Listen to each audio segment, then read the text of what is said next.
When Muslims preach Islam to a Christian, they're quick to say, "We believe in Jesus too. In fact, we love Jesus more than Christians do." But when you start asking what they mean by belief in Jesus, it turns out to have nothing to do with the Jesus who walked the shores of the Sea of Galilee. They don't go to first century sources to learn about Jesus. They don't go to historians to learn about Jesus. They go to Muhammad to learn about Jesus. Muhammad simply told his followers, without any evidence whatsoever, that many of the most important people who came before him were Muslims, even though we know, historically, that they weren't Muslims at all. It seems that Muhammad robbed more than caravans, my friends. He also robbed religions. He took the most popular religious figures from Jews and Christians, just like he took the Kaaba and the Hajj rituals from the polytheists of Mecca. Now, if you show a Muslim preacher that all of our historical sources, not to mention every respected historical Jesus scholar on the planet, contradict the Islamic view of Jesus,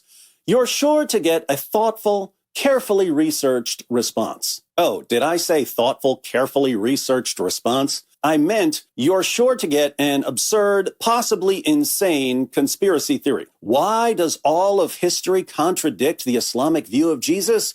Because someone corrupted all of history. If you're talking to a Muslim who knows absolutely nothing about history, you'll hear something about the Council of Nicaea or Constantine in the 4th century. But if you're talking to a Muslim who knows anything whatsoever about history, he'll know that belief in Jesus' death, resurrection, and deity can all be traced back to the 1st century. So he'll need to give you a conspiracy theory about the 1st century, and that's when he'll tell you that the Apostle Paul corrupted Christianity. According to both Christianity and Islam, Jesus lived the most miraculous life in history, which means that his work and message must have been pretty important to God. But it was all a waste of time, according to Muslims, because no matter how hard he tried, Allah just couldn't protect Jesus' message from the mighty Apostle Paul. In Surah 3, verse 55 of the Quran, Allah promised Jesus that he would protect Jesus' followers until the day of resurrection. I will make those who follow thee superior to those who reject faith to the day of resurrection. In Surah 61, verse 14, Allah says that he aided the true followers of Jesus until they became uppermost over those